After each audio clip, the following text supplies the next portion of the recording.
বেশিরভাগ ছাত্রছাত্রী এবং বেশ সংখ্যক চাকরি প্রার্থীরা ইফ আই ওয়াজ এবং ইফ আই ওয়্যারের পার্থক্য এবং এদের সঠিক ব্যবহার নিয়ে কনফিউশনে থাকে।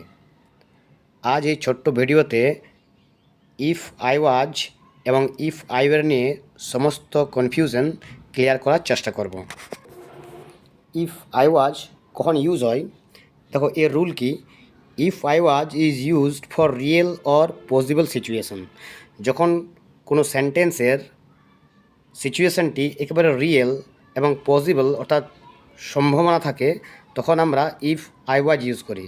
Things that actually happened or could have happened, এমন কিছু জিনিস যেটা ঘটতে পারে এবং ঘটে থাকতে পারে, এরকম সিচুয়েশনে আমরা ইফ আই ওয়াজ ইউজ করি। এর কন্ডিশনাল স্ট্রাকচারটা কেমন, এর একটা শর্তাধীন স্ট্রাকচার রয়েছে। প্রথম আমরা ইফ আই ওয়াজ ইউজ করব এবং তারপরে ভার্ব এবং বাকি সেন্টেন্সটি ইউজ করব। এরপর আমরা দেখব ইফ আই ওয়াজ এর পরিবর্তে ইফ আই ওয়্যার আমরা কোথায় ইউজ করি। ইফ আই ওয়্যারের কোথায় ইউজ করা হয়, এর রুল কি। If I were is used for unreal or hypothetical situation, অর্থাৎ আনরিয়েল। ইফ আই ওয়াজ আমরা রিয়েল সিচুয়েশনে ইউজ করি এবং ইফ আই ওয়্যার আমরা আনরিয়েল অর্থাৎ হাইপোথেটিক্যাল মিনস ইমাজিনারি সিচুয়েশনে আমরা ব্যবহার করি। Things that are imagined, impossible or unlikely, এরকম সিচুয়েশনে আমরা ইফ আই ওয়্যার ইউজ করি। এর সাবজাংটিং স্ট্রাকচারটা কীরকম। সাবজাংটিভ স্ট্রাকচার মানে হচ্ছে এমন একটি বাক্য যেখানে অবাস্তব কল্পনাকে বোঝায়। ওকে, কয়েকটি আমরা উদাহরণ দিলেই সহজেই ইফ আই ওয়াজ এবং ইফ আই ওয়্যার সম্পর্কে বুঝতে পারবো। দেখো ইফ আই ওয়াজ আমরা কোথায় ইউজ করব। If I was late I apologized. দেখো এখানে অ্যাপোলোজাইজড হবে না, ডিটা হবে না, এখানে সবসময় প্রেজেন্ট ফর্ম হয়, present form. If I was at the meeting I remembered it, remember it মানে কি, যদি আমার লেট হয় তাহলে আমি ক্ষমা চেয়ে নেব। তাহলে এই যে আমার লেট হলে আমি ক্ষমা চাইব, এর সম্ভাবনা কিন্তু 100% রয়েছে।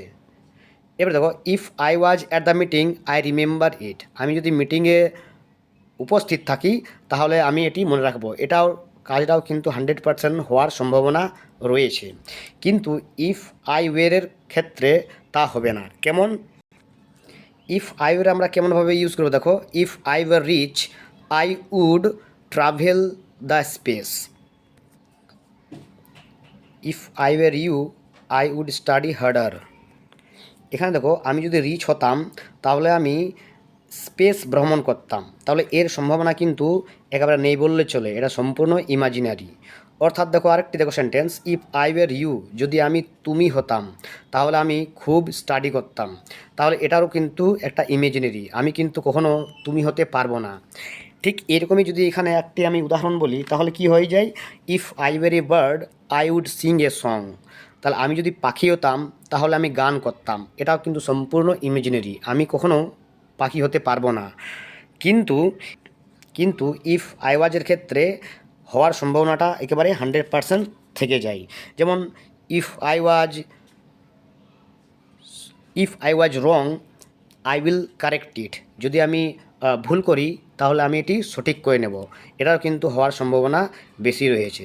তাহলে ইফ আই ওয়াজ আমরা ইউজ করব যখন সিচুয়েশানটি একেবারে রিয়েল এবং পসিবল হবে তখন, এবং ইফ আই ওয়্যার আমরা ইউজ করব যখন সিচুয়েশানটি একেবারে আনরিয়েল অর ইমাজিনারি হবে, তখনই আমরা ইফ আই ওয়্যার ইউজ করব।